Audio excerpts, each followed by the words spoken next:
Hi, Shane. Hi, how are you? Oh, busy.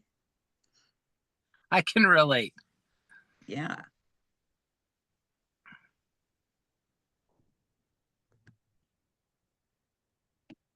Okay, well, I think we can get started.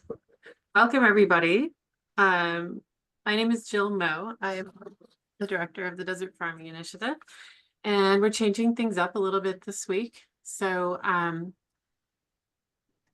our topic is looking at legislative actions, bills that may be affecting Nevada agriculture this session. And Rodney is going to moderate today. So kind of raise some thoughts about the bills we're seeing in session. We also have some experts here to help us answer any questions farmers have about these bills. So welcome, everybody. Rodney, do you want to kick it off? We've already started recording, I believe. Okay. Yeah, We're I heard recording. it say. So thank you to Tatum, our ag communications intern here at DFI. And take it away, Rodney. Thank you. Okay. Well, first I want to thank, although she's not here, Jennifer Ott. She's the one that helped make the connections with Shane. And of course, as historically as we know, she was very instrumental along with Shane in writing the law and getting it passed for Home Feed Nevada originally. So I just wanted to recognize her and her efforts to help us. I think I think really I want to turn this mostly over to Shane and Kelli Kelly. They're the people that I think that work the most um, with the legislatures and know how best to reach them. And maybe they could both take a moment to kind of help us understand how we reach legislatures best, and persuade them in what we need. And then I'd like to just open it up for discussion on how we're going to work as a group on the 18th to and what perhaps things that we can do between now and the 18th to prepare. I don't know if writing letters is what we need to do. I sent an email this morning to Shane, basically telling my farm story that I'm hoping that he can use to pass around the legislatures. And then I want to comment a little bit on the chaos that is going on in our country right now with the Trump administration and these new tariffs. Don't be fooled. I think they're going to affect us. I was looking up just the production of hothouse tomatoes for Canada, and it's in the neighborhood of over $400 million. And put that into perspective, Mexico provides 91% of our tomato crop. So that's just one crop of many. So who would like to go first, Shane or Kelli Kelly? Well, I'm going to defer to Shane to start us off. I feel like I am in this space a little bit more often, and so that makes him a little bit more of a special guest. Okay, Well, I think that's a great idea. well, thank Shane? you. Well, thank you, and thank you for allowing me to come into your meeting. The big initiative that we have going right now, and I'm currently in conversations with the Department of Agriculture and Senator Fabian Denyate on an amendment to Senator Denyate's bill SB 233, which would set up a very modest appropriation for the Home Feeds Nevada program from the state. Rodney, if you don't mind giving me a little bit of latitude, I just want to talk about the Commodity Credit Corporation for a second and LFPA. In the Biden administration, the USDA had made an announcement that Nevada would get, roughly a $4 million LFPA grant roughly $3.7 million of that was going to be used by the Department of Agriculture for Home Feeds Nevada. It is now very unclear if we will see any of those funds. I have been getting mixed messages across the country from different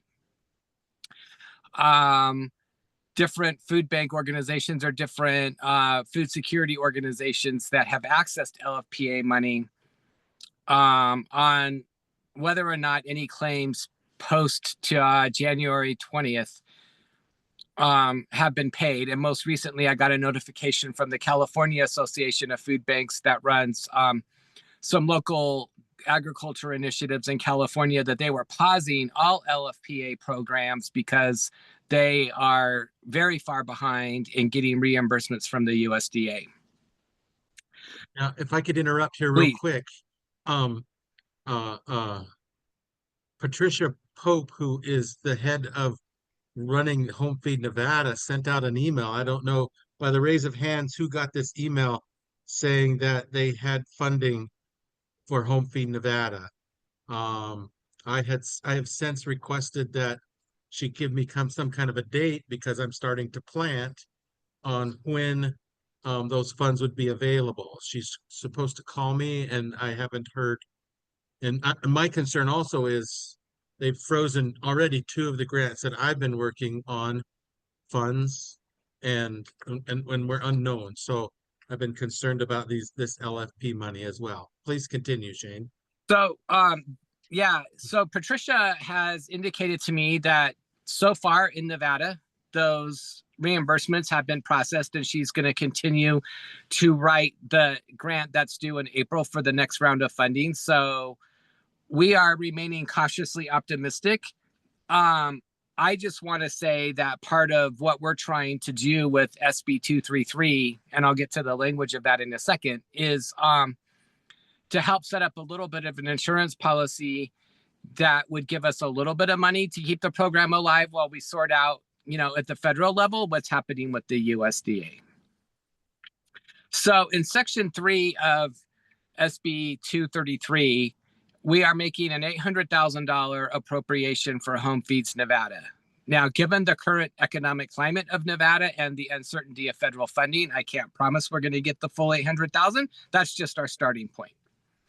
Section 2 of the bill is going to be amended to create a task force under the Nevada Department of Agriculture to explore some sustainable funding revenue opportunities to bring some state money into Home Feeds Nevada. So it's highly unlikely it would ever be able to meet the same level that we got through the USDA, given the current constraints and the historic constraints of the Nevada budget. But again, this is an attempt to help shore up the program and ensure that there is some money, which is better than no money.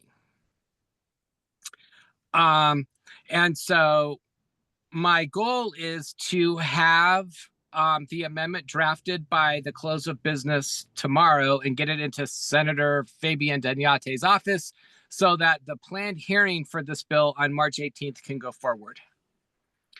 And with all of this is my ask. Rodney, you wrote a really moving letter that tells your story of how, your home feeds journey, but just also your agriculture journey.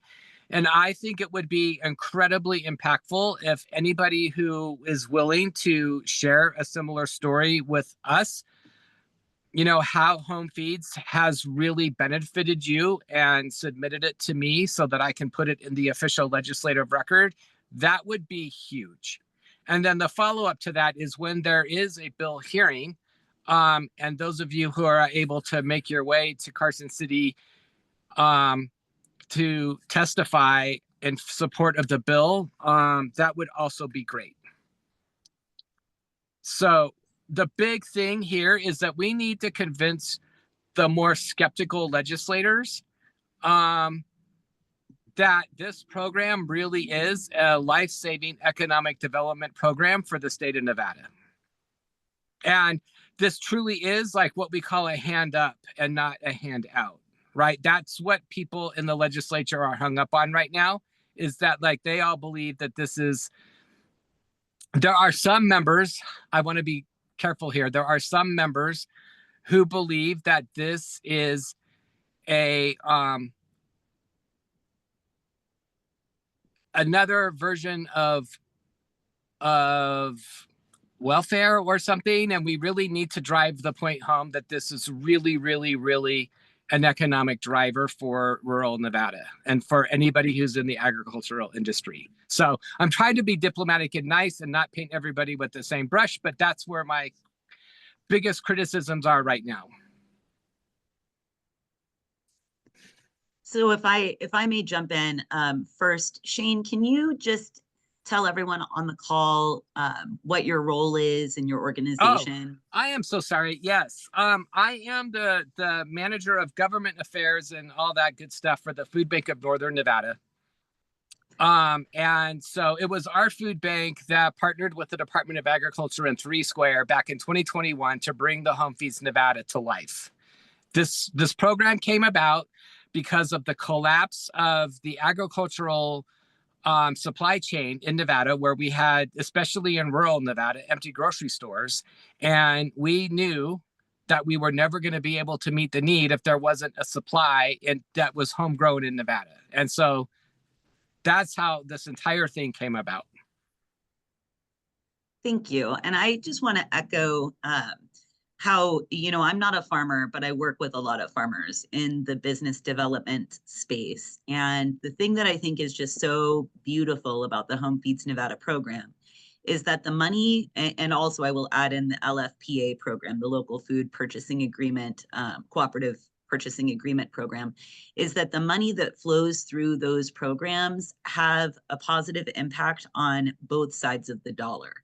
So on the procurement side, those programs provide an anchor for agricultural producers in Nevada. You know that you can sell your products to those programs, and you can fill in that anchor with higher revenue generating streams, but you know that if you can't sell it direct to consumer or to a restaurant or what have you, that the Department of Agriculture is there to purchase those products for distribution in the farm to food bank channel. And then of course there's the benefit on the distribution side, which is that, it increases access to actual healthy, fresh produce, which is something that often is a challenge for our food banks to source because of the costs that are associated with that and their purchasing priorities, which are of course driven by making those food dollars go as far as they possibly can.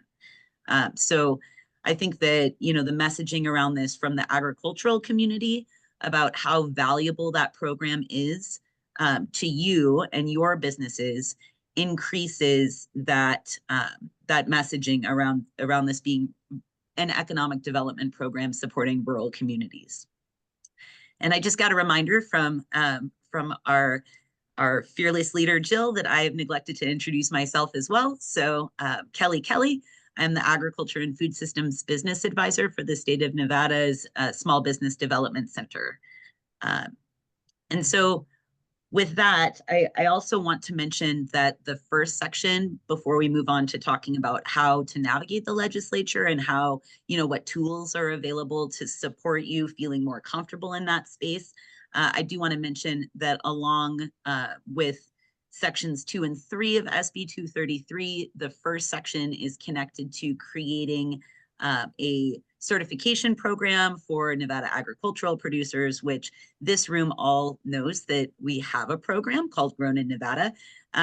This would codify that into statute. So it doesn't explicitly say Grown in Nevada in statute. It'll say a certification program that is facilitated through the Department of Agriculture, and that the department has the ability to enter into contracts with a nonprofit. As it's written now, it says a nonprofit organization to implement the program. So that is another piece of SB 233. And I know that that Senator Doñate used that to try to create a pathway where in the future, when there are hopefully more funds available, that funds can flow through that pathway to award grant funding to entities that need to offset some expenses in order to transition their purchasing to focus more on Nevada agricultural producers. So that is the senator's like legislative intent with that bill. And so we are also coming to the table in addition to supporting Home Feeds Nevada with support for the rest of that bill. I also just want to add really quick that the products that we have obtained through these contracts with NDA through Home Feeds Nevada have made their way back into all 17 of Nevada's counties. So the 2 food banks made a commitment that we would distribute these products statewide.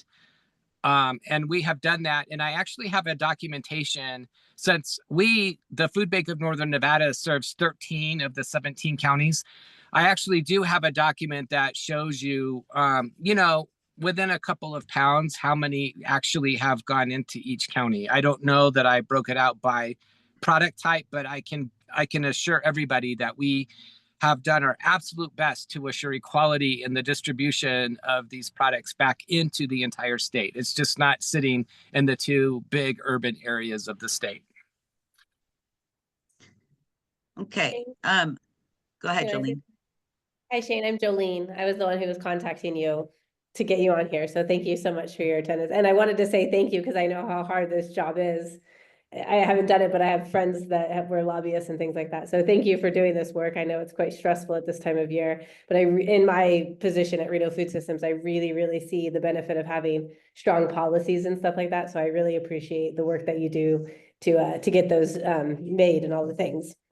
So I wanted to say that. And then the second thing I wanted to say is Daniel had mentioned that he doesn't have any experience with the Home Feeds Nevada program, nor does Reno Food Systems, but we do have farm stories, and we can talk about, like, from the perspective of recognizing the necessity of investment in Nevada agriculture. Would that be helpful to have kind of farmer stories?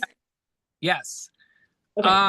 And so I don't know if in the future, like, Reno Food Systems would be able to engage. I don't understand. Like, I probably should go and like actually visit you all at your site.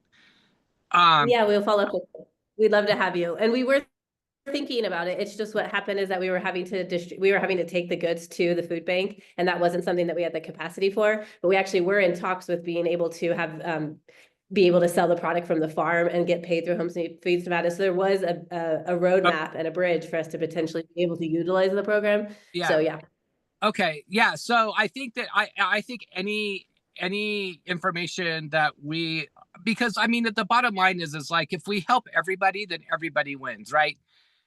So I think whatever effort that we can put in, whether you participate in home feeds or not, in sharing just how valuable agriculture is, especially local agriculture is, that is really huge. So there's one other thing that I want to talk about, because I think it's important to address this in the future. And that is to create some kind of a pathway where some of the agricultural products can end up in like a more retail or restaurant setting. I have done my best to make sure that there's a clear line with the home feeds, that the commercial side and the charitable food systems don't get mixed up. But my goal is really to help with the use of home feeds, to be able to help make the producers, the growers, the ranchers, and everybody, cheesemakers, whoever, to help bring some financial stability there, so you could build your capacity to be able to not only give home feed some product, but able to sell your product in a more retail friendly environment. So like, I don't want to shut the door on that, but I've made it pretty clear to Senator Danyate and the Department of Agriculture that while we don't have a clear funding source right now, and we really are just trying to help growers build capacity, that I'm not, that we're trying to sort of like keep home feeds really in the charitable food system right now. Does that make sense? Yeah, and I think I was on a meeting with the senator and the Legislative Council Bureau, and they were pretty clear about that, keeping the pathways separate. So any future funding that could flow through the certification program would be on the commercial side versus the farm to food bank side, and those funds wouldn't be intermixed. Yeah. I'm not doing that to be a jerk. I'm just trying to preserve the integrity of both programs. Absolutely. Absolutely. I think we were all on Oh, board with no. that. Yeah, and I think farmers, speaking, from my perspective, they want to feed people. They don't care how that happens, right? And Reno Food Systems donates a third of the food that we grow through our own programming and things like that. So that's kind of just to speak to the Reno Food Systems angle, if you will. But what I can do is on the Nevada Farm Network, I can help you do it, where you could create an account and post, hey, I'm looking for farmers to email me with their farm stories and tell me the benefit of how Home Feeds Nevada program has benefited them. We could do a post like that on the network. Either you could do it or I could do it. And then I'd be happy to spend any time I text message a lot of farmers and bug farmers. I'm kind of like the jazz hands of the farming community, or one of the jazz hands, so I don't have any problem kind of poking people, getting them to do this work, because I really do see the importance of it. So we can have a follow-up conversation, or just a quick call to action, so I can help you connect to, the community of farmers. So that'd be great, because and one last thing I wanted to go ahead. Sorry, Tiffany's on the call, and she and I had a meeting last week, and we were just talking about kind of her hopes and dreams, and an ideal future for her is she's actually an award-winning, very successful photographer in a previous life, and now she's a regenerative flower farmer, and so she has a real passion to be able to wanting to tell people's story visually. So we have someone on the call who is interested in telling people's stories. So I think there's an opportunity, whether it's through other grant funding or something like that, but to really do a really good, beautiful marketing job of helping people, see and connect to their local farmers and stuff like that. So just a little side note there. Is going to be super important in the interim between this session and the session in, oh my God, is it really 27? It is in 2027. So during that interim, when the working group is trying to explore the financial stability ideas around home feeds, I think that storytelling is going to be so critically important. But we're going to need to tell it outward as well as inward, right? We're going to need to share it with the legislators, but we also have to share it to the broader community, so the broader community understands the importance of this program. Because, I mean, let's be honest, outside of the agricultural community, nobody else in the state of Nevada even knows that it exists right now. And that's unfortunate, because it's a really good deal. So if I may, I think that it might be helpful at this juncture to talk about, since there is a pretty clear call to action about supporting SB 233, to talk about some ways that that all of you and your colleagues and your networks can engage with the legislature to make your perspective on this bill and other bills known. So the first thing that I'd like to highlight is that Agriculture Day is March 18th. And please accept my invitation to come down to Carson City and join us in all of the things that is going to be happening around Agriculture Day. There are displays and tables that are planned for outside, including the mobile meat processing trailer from UNR Extension. The Nevada Food Business Center will have a presence. UNR Extension in the College of Agriculture, Biotechnology, and Natural Resources will have a presence. On the second floor, and of course, the Department of Agriculture, they're actually bringing both of their cows, Melissa and Monique. So there'll be one on the first floor and one, I believe, on the third floor in 3100. Yep. In addition to that, on the second floor, we have tables with representatives from small businesses that are part of the Made in Nevada and Grown in Nevada programs. There are floor speeches planned, floor remarks planned with guests on the floor and in the galleries in both houses. And then there's the opportunity to visit your legislators and go set meetings to visit the folks who represent you in your districts. I'm happy to help provide contact information if you have any questions about who represents you and how to set a meeting with them. Additionally, there's lots of conversation that just happens in the halls and the galleries and throughout all of the spaces. But this really represents an opportunity for you to talk about the things that you care about and the policies that would make a difference in your businesses and in your lives. Rodney? Yeah, so I'm trying to envision this. You're talking about floors, you're talking about booths. Do the legislatures walk to these floors and and interact with people at booths that they have interest in? How does that interact? And then where do you want the farmers at? If you've got Yes. so many booths. Yeah. So we had previously extended an invitation for Grown in Nevada and Made in Nevada members who want a table to set up and have pictures and share things. You can't sell anything on the Capitol grounds, but you can have samples and you can have materials that people can take. There is a lot of walking around at the legislature. And so, you know, the legislators, the senators have offices and meeting spaces on the second floor. Then the assembly members have offices and meeting spaces on the third and fourth floor. All of the legislators go to the first floor to go into the floor sessions. And so, you know, people are up and down and walking around the halls. And as they're doing that in that transit time, there is a lot of conversation that happens. So we are making arrangements to have folks on the floors to be recognized. And then additionally, I think I'll probably add into the floor remarks, just if there are other people in the gallery that are there for Agriculture Day, to have them stand. And then in addition to those things, there's a breakfast that's being hosted by the Cattlemen's Association. And then we're working on planning a Grown in Nevada, Made in Nevada networking event that'll be a happy hour at Great Basin after 4:00 p.m. So it'll probably be 4:30 to 5:30. And we will be inviting all legislators to come to that happy hour as well. So there are a lot of different things that are happening in the building that day. Also, we're hoping to have the hearing for SB 233, which would be in Senate Natural Resources. Hopefully, Shane, you can get your amendment in and over so that timeline can still work. I'm going to do my best to get it done today and submit it to the senator no later than first thing tomorrow morning. I just need to get a couple of small little changes made that NDA asked for. But I also have to ask a clarifying question from them before I do that. But I'm very close. Perfect.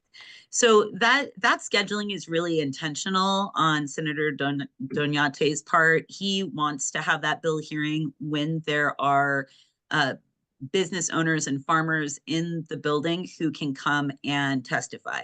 And so as far as ways to engage, as a general rule, you get more attention from a legislator based on the amount of effort that you put into your reaching out to them, and making your perspective known.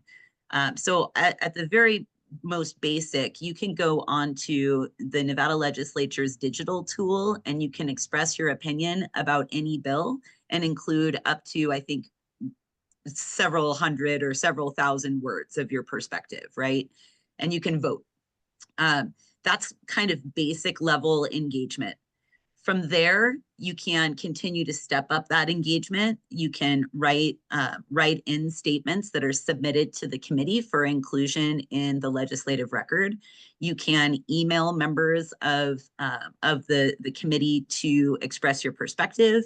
You can call in and testify during the bill hearing, or you can come in person to one of certainly two, likely three locations. One of them is in Carson City at the legislature. The second is in Las Vegas, where they have a space that connects virtually to the legislative building in Carson. And then at the very least in Assembly Natural Resources, and I'm willing to bet in Senate Natural Resources as well, there is a location in Elko where you can go and be in the building to be able to give in-person testimony where the legislators can see you.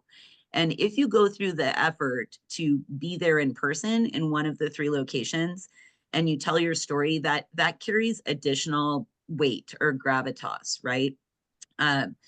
So some key things to know: if you're writing in and offering written testimony, you don't have any word limit to how much you submit, right? But if you appear either on the phone or in person to give oral testimony, you will be limited to 2 minutes. And depending on the amount of people in the room who want to testify, they have the ability to limit total testimony to 20 minutes on each side of the bill. So in favor, in opposition, and in neutral. So, there are these different ways to engage, and there are resources that I'm happy to share onto the Farm Network that have some best practices about what to know if you're going to be going into the building, if you want to testify in committee. It can feel very intimidating the first time you do it, especially because there are a lot of people in the room who do it for a living, and there's a cadence to the way that they talk. And if it's your first time testifying and you don't do it for a living, it can feel really intimidating. And so, I remember my first session in 2019, and just walking into the building was like, oh my gosh, I don't know my way around. I don't know where anyone's offices are. Who are my allies in this building? And so, I'm always happy to walk people around and introduce them and provide some best practices about, how to do it, right? What's the cadence? What's the culture there, to kind of help demystify that. So what I'm hearing is that this March 18th is a really important and good day for anybody for any farmer who's interested in kind of learning a little bit more about the process, as well as representing a story in person, right? About Yes. SB 33. Yeah. Yes. Okay. It's a good, important day. There's going to be a lot of fun stuff going on. And I promise it'll be action packed. And then Kelly, with like longevity in terms of helping this become a resource that is easy for people to access, maybe there's some opportunity for you to put together like a Legislature 101 of like, here, this is the website that you go to. Because I did it when I worked with you 4 years ago, when we were doing that urban garden one, and it was nerve-wracking. I just called, and my voice was shaking and stuff, but because I did that, I kind of know the process, and I understand that you have bills and that legislatures sponsor a bill, and that then the title, it's a little bit like reading clinically researched data, right?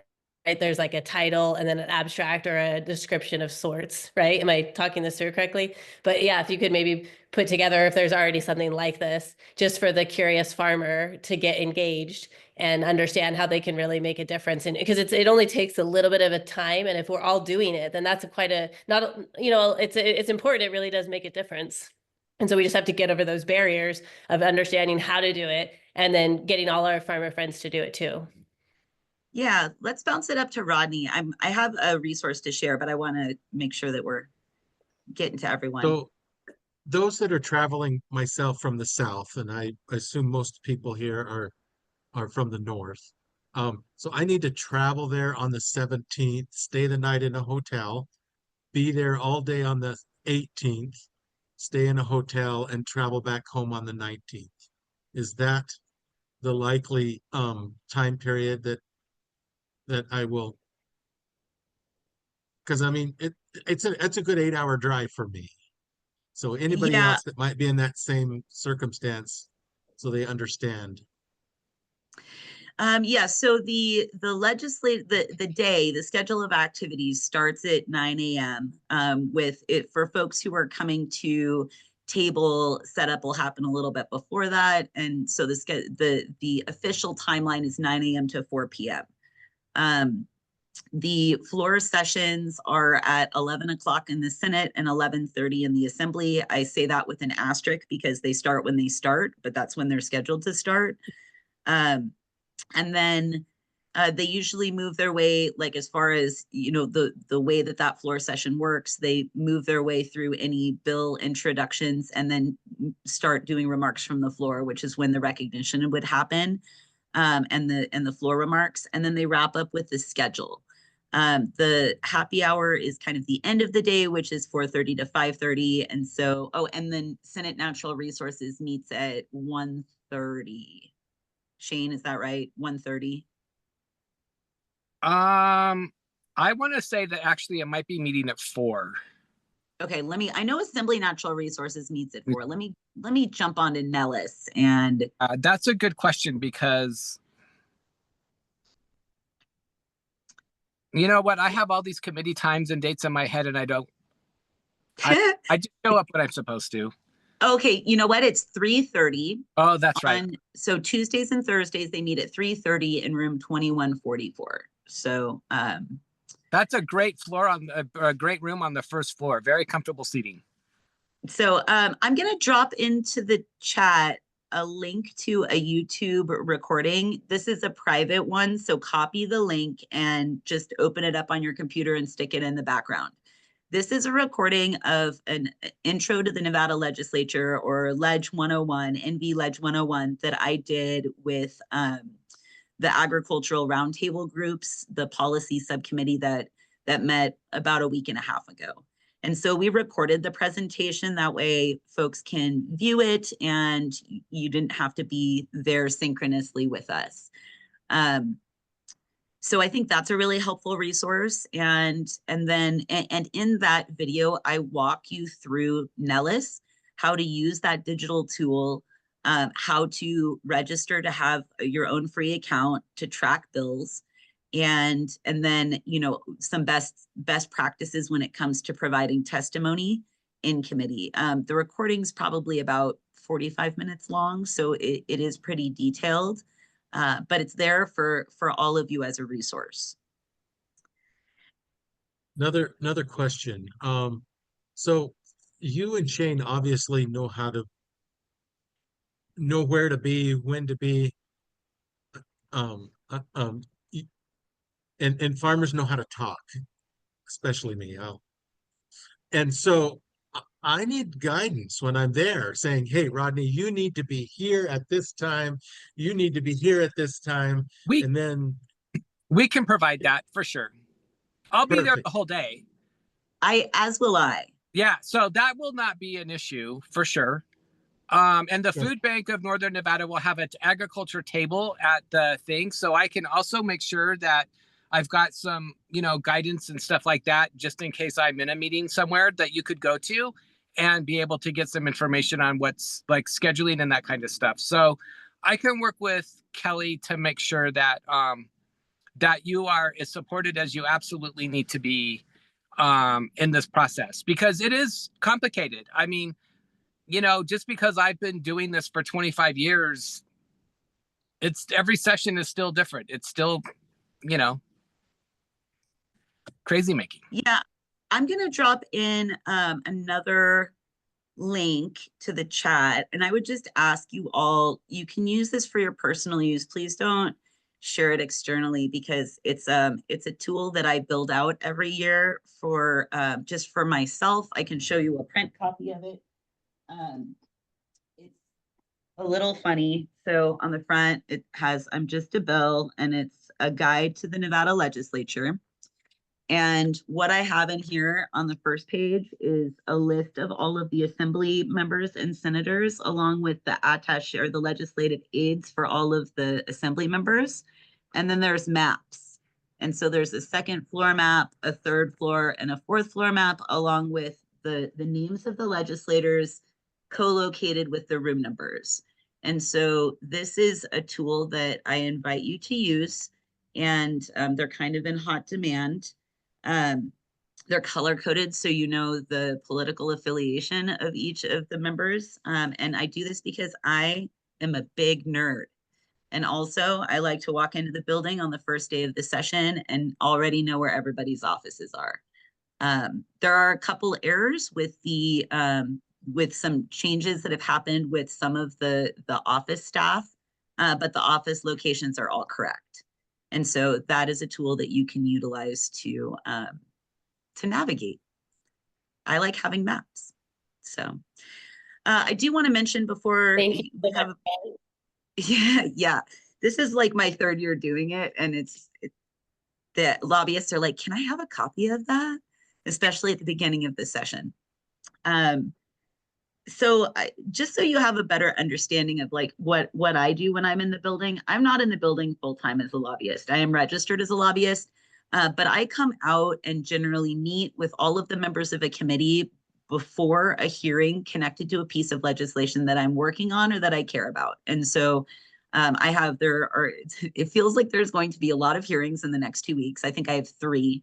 On the 12th, the mobile meat processing bill is being heard in Assembly Natural Resources. So I'll be spending my day meeting with every member of Assembly Natural Resources. And it's kind of a whirlwind. It's like 15 minutes and then 15 minutes and then 15 minutes. And you just repeat the same thing over and over. And then I believe on the 14th, I think the 14th is going to be the day for the hearing on the cottage food bill that I've been working on with Assembly Member Anderson. And that one just got a bill number actually yesterday. So it's Assembly Bill 352. And that one's really exciting. I invite you to read the language and to provide your input on that. We're really looking to make cottage foods rules such that businesses can be viable and grow to the point of moving into commercial inspected kitchen facilities. And then there's the 18th, the tentative hearing on the 18th for SB 233.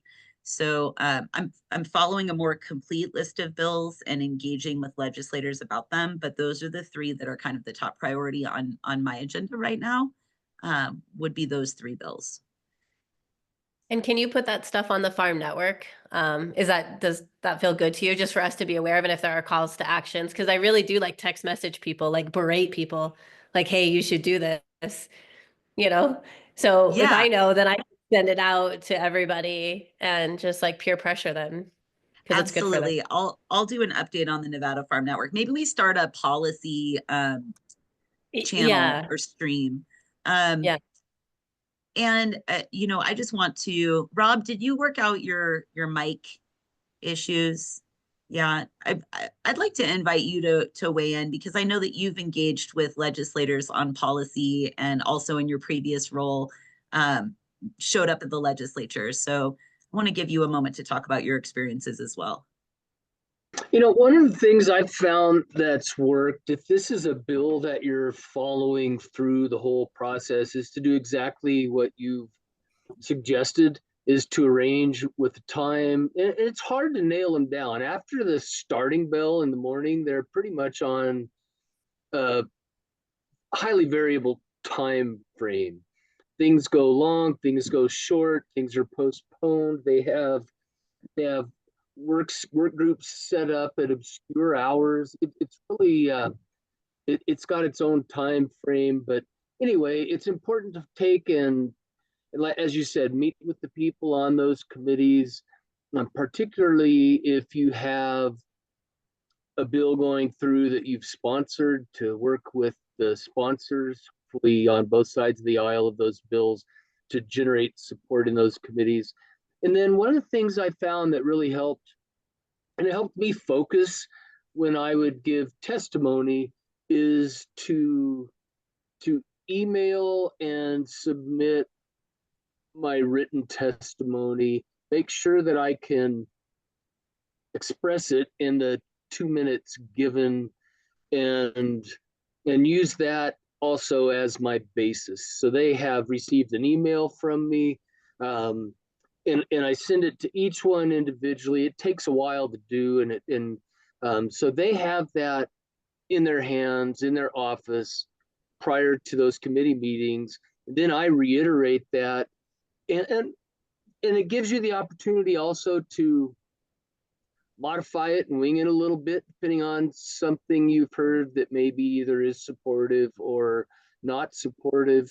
And so those are some of the things that I did, is to, when we got some bills years ago through the legislature, those were long days. And if it was scheduled to be heard, you get there before they start and you're there until after dinner. And to follow it through and be able to make any work, what do they call those? Work meetings, work committees, whatever they are. And they set them up in an empty room and they hash out the details. So it's important on those days, if you're particularly interested in a bill, to be there when they're scheduled, and to keep track of their bill schedule throughout the day. Because if you're not there and something will get on a schedule and you're not there and you don't have time to respond, you miss that opportunity. so those are, and doing that 20, 30 days out of a legislative session, to be honest, is what we did, where you're there almost every day. And I was an unpaid lobbyist for 3 sessions. That's a long time ago now, but having that game plan and submitting a written comment that's either what you reiterate or serves as a guide, and meeting with people and recognizing them when they, sometimes in an elevator. Once I had a chance to engage James Settlemyer. Actually, he engaged me because there was a problem. We got it worked out, but he asked myself and the lobbyist that I was working with about this issue that had come up that we had not foreseen. And so, just being ready the whole time you're there to answer someone's question is really important. Thank you. Oh, is my mic working? You're good now. Oh yeah. Yeah. I'm Thank you, curious, Rob, and other farmers here, if you would share kind of issues that are of concern to you right now that you would like to see addressed at legislature. And maybe in your case, Rob, because you were so involved for those 3 years, do you have a success story that you could share that would be uplifting for us?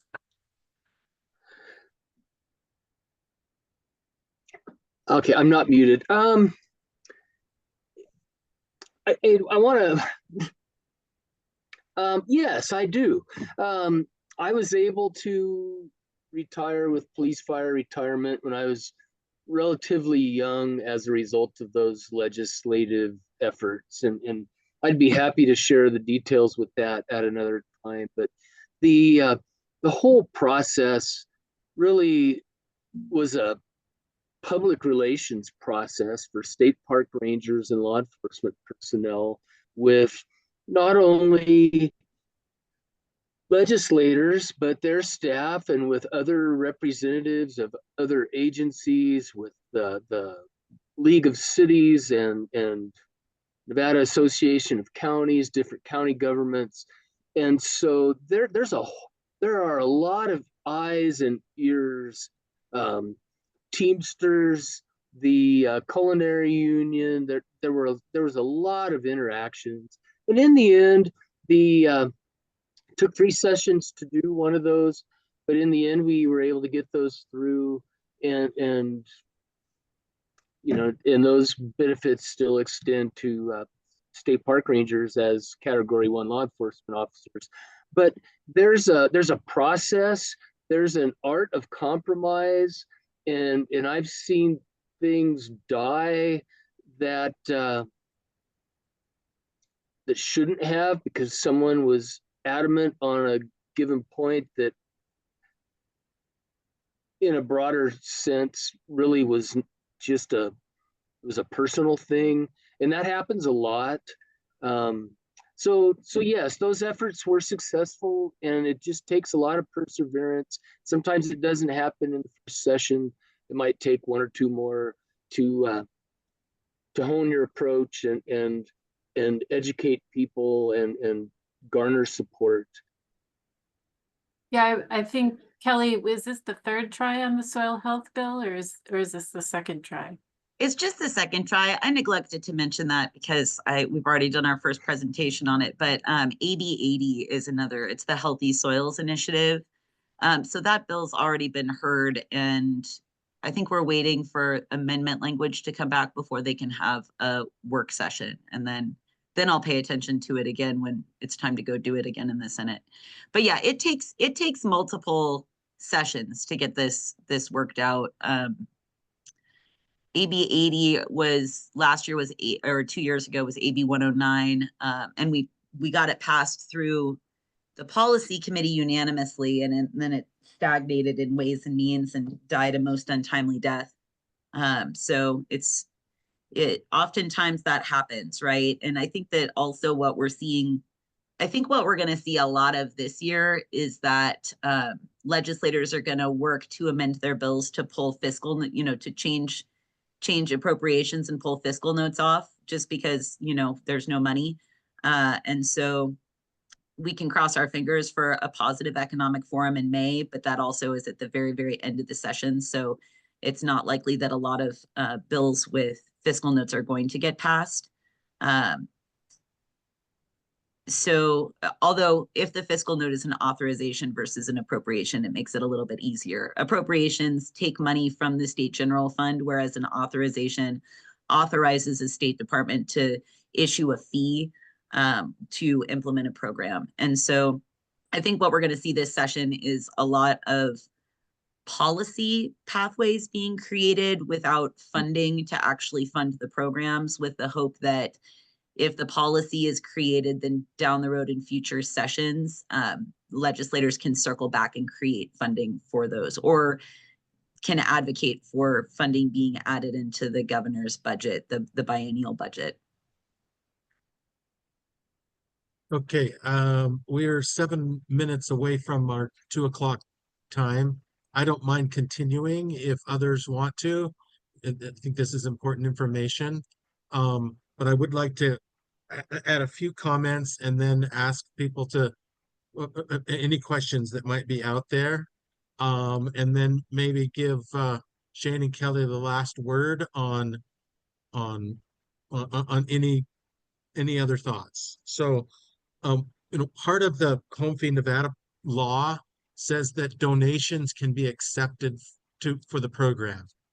And I think that's an avenue in which we're not recognizing, and I'm not even sure the Department of Agriculture has the understanding on how, if we get donations, how we would get those into the coffers for the program.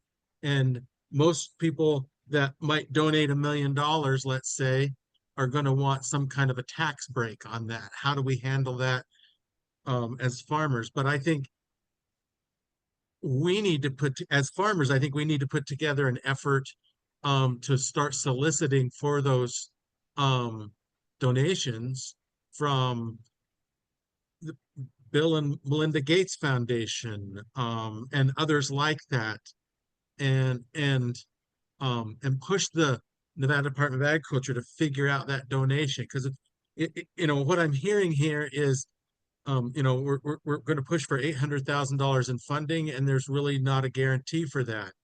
We've got some kind of a promise from the USDA, but there's things that's been going on now lately.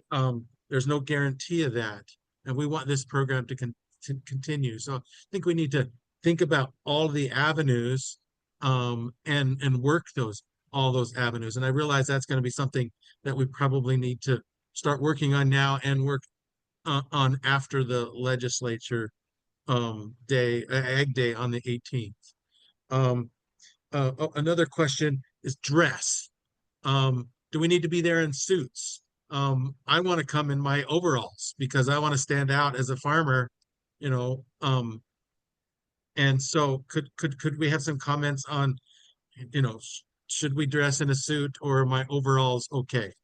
Yeah, so I think your overalls would be fantastic, Rodney. The one thing that I will just let folks, I'm going to say out loud, is that if, Rodney, I know that we've asked you if you want to join us on the floor of one of the houses.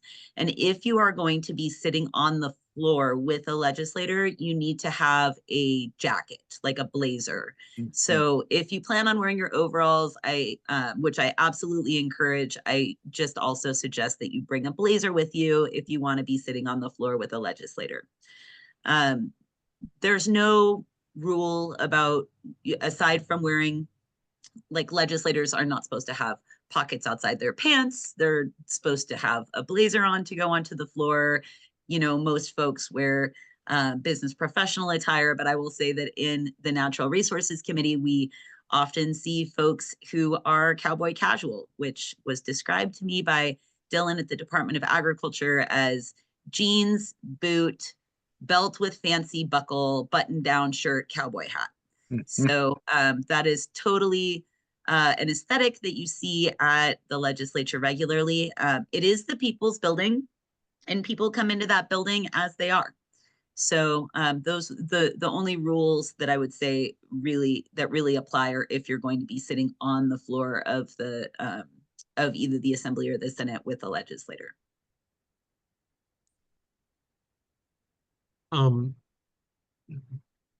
Do we need to extend the meeting here, or have we covered most of what we need, and then I guess questions?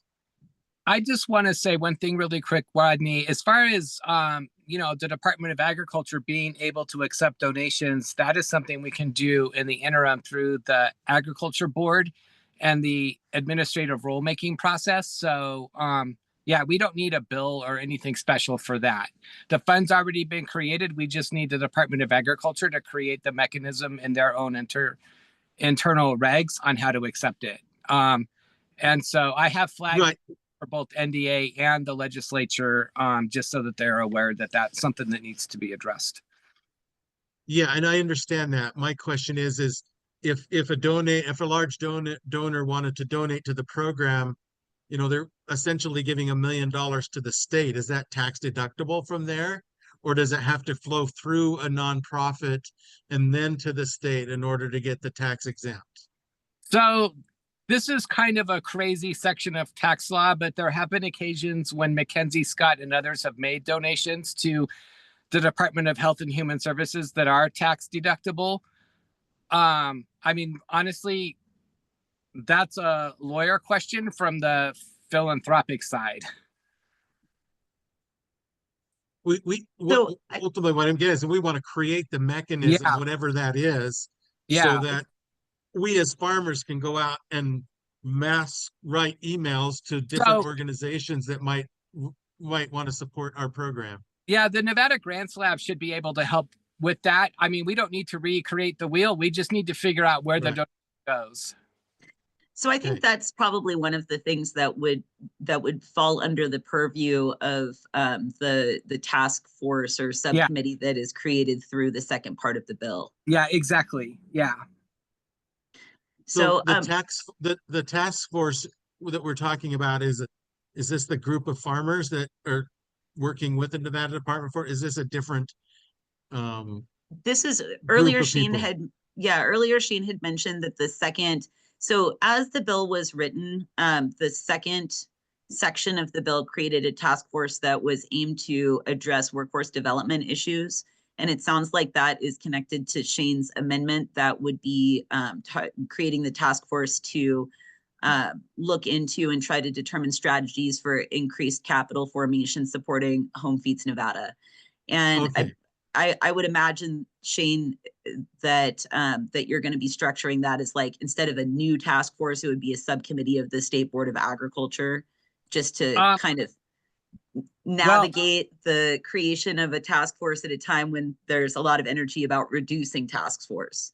Well, after consulting with the Department of Agriculture, we're going to set it up as a standalone task force just because it's an interim one. It's only going to last 18 months. Okay.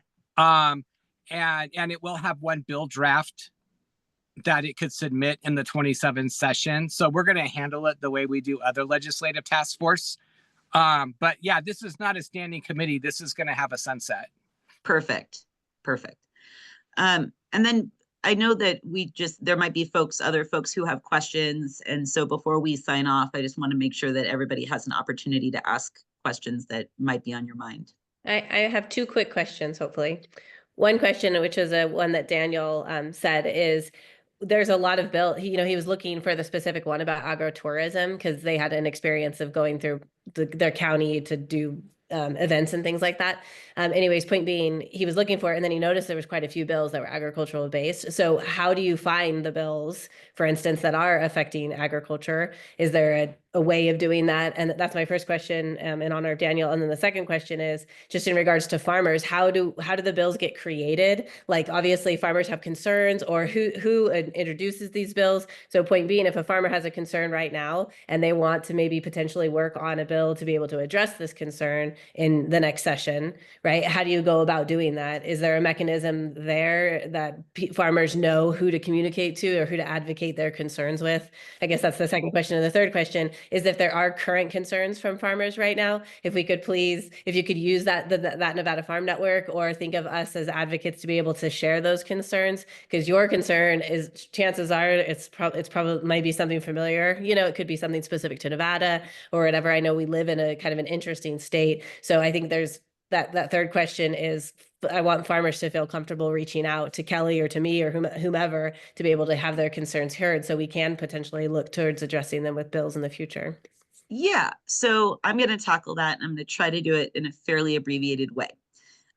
First, in the chat, I dropped a document that is a bill tracker that Andrea Lopez has been put together. She is with UNR Extension down in Southern Nevada. And so it is pretty comprehensive as far as the bills that she's got on there. So that's an easy a tool that you can use right now. As far as figuring out what bills, I have a tendency once BDRs start dropping, BDR numbers, which is a bill draft request, to go into the BDR list and to search for certain keywords, right? That gets you part of the way there, but not all of the way there. So you could search for the word agriculture, for example, but agriculture wouldn't get you agritourism. So that's why meetings like this and conversations like this are so helpful. Because, you know, something might have hit my radar that hasn't hit others' radars. And then there are people who put together these bill lists, like, you know, Andrea at Extension, to track them. As far as the ways that bills get started, I just want to reference back to Schoolhouse Rocks, because the narrative is actually fairly accurate, right? It starts with an idea, and that idea maybe comes from a farmer in Elko, right? And the farmer in Elko reaches out to their assembly person or to their senator and talks about that idea and tries to get buy-in, right? And, you know, it doesn't necessarily have to run through your elected person. I live in Assemblymember Koenig's district, and I am working on a bill that Assemblymember Anderson is carrying for me. So, you know, connecting in with your networks and figuring out who are the stakeholders on this bill, and then leveraging, you know, we like to say Nevada's a two-call state, right? Like, if I don't know the person to call, I can call one person and they're going to know the person to call. And so, you know, leveraging that network and finding a sponsor and then supporting that sponsor with your stakeholder group is the way that legislation happens. And the actual process by which legislation is passed includes, you know, getting the language from the LCB, introducing it on the floor. It gets assigned to a policy committee. There's a presentation and a hearing. They take testimony. So at least 24 hours passes, and then they can schedule a work session. If it passes out of the work session, it goes to the floor. And then if it passes the floor, or it goes to the money committee if there's money. Eventually it'll make it to first house passage, ideally, and otherwise it dies. And then you repeat the whole process again in the second house. There's some other specifics and nuance. I would just refer you all back to the video link that I stuck into the chat earlier. And I'm always happy to host people, right? Like, if you just want to, you know, you want to know when I'm going to be there and come down and just walk around with me, you can go to meetings with me. You know, it's happy to have guests. And I remember what it was like. I know I said this once before, but what it was like to walk into that building for the first time and meeting a friend and having them show me around made me feel infinitely more equipped to engage with people in the building and to feel comfortable there. I'm willing to do my best to give the same support. And as someone that's an outsider, I've been a couple times and I wander lost with intent. So I wander around and find who I can talk to, who's talking to people I know already. And I'll usually buddy up with a couple people. So if anyone wants to hang out, I'll be there too. Great, thank you very much. Are there any other questions or comments from our main speakers today that we need to address? I popped in late. Can I ask a quick question, Rodney? Sure. Hi, thank you Absolutely. guys for being here. I was a few minutes late, I was on the wrong link. For March 18th, that's a particular day you're trying to drive attendance. In addition to Rodney's request for a farmer handler, will there be a schedule? You may have said that, but is there going to be just kind of a schedule of things happening throughout the day that anyone could reference? Yeah, so we're actually working on a one pager from the Nevada Small Business Development Center and the Made in Nevada and Grown in Nevada programs that include kind of a schedule of the day's events. I will say that the day starts at 9. There's a breakfast in 3100, which is the 3rd floor large meeting space at the front of the building, and that is sponsored by the Cattlemen's Association. And then there are tables and displays, and folks will be there sharing resources from a variety of different agricultural connected groups. Floor remarks at 11 and 11:30 respectively in the floor sessions. And then provided the hearing gets scheduled, the meeting starts at 3:30 on the Senate. I think it was room 2144. And then the day will wrap up with a Made in Nevada, Grown in Nevada networking event, which is a happy hour at Great Basin across the street. But yes, we are putting together in our promotion of the happy hour, we are planning a full schedule. Excellent, thank you. Shane, farm stories from farmers and farms. Do Yep. you want these emailed to you? Yes, please. Can you provide your email in the comment? I will do that because Shane's on his phone. I am, in fact, on my phone. Okay. Yes. Thank you for offering to do that. I appreciate it. But yes, please. And also just email me. Kelly, can you also put my phone number in there if I give it to you? Yep, absolutely. So it's 530. Hold on, let me jump in there really quick. 775-530. No, yep. Actually, it's the area code is 530. Long story, I'll explain in a second. 530-386-4821. So I'm actually a 4th generation Nevadan, but because I also lobby the legislature in California, in order to get the California legislature to call me back, I got a Truckee phone number. That's okay. I still have a San Diego phone number. And so, yeah. So anyway, and then my email is just my Food Bank of Northern Nevada one. Yep, dropping it into the chat right now. Perfect. So yeah, so please email me your stories and text me any questions, concerns, comments, criticisms, whatever it is that you might have. I am happy to hear them and do my best to address them. I put my email and phone number in the chat as well. Jill? Before everyone drops off, I just had a quick thing to share, but were you finished, Rodney, or? Yes, Okay. I think we're good. We're good. Okay. I just wanted to say, I think everyone here is a regular at this point on FarmTalk, but I just wanted to say this is a forum hosted every other week and moderated by Rodney, Ray, and Rob, R cubed. They're becoming famous for this. And so I just wanted to let you know, this isn't your last chance to be part of this conversation. The next discussion will be March 18th. And the focus of that one is on certifications. So primarily organic, but we'll also touch on regenerative and food safety certifications. And I also wanted to say, Jill? Yeah. March 18th, we're going to be in Carson City. Oh, that is the overlapping one. Yeah. So this one will be, never mind. This one will be April 1st.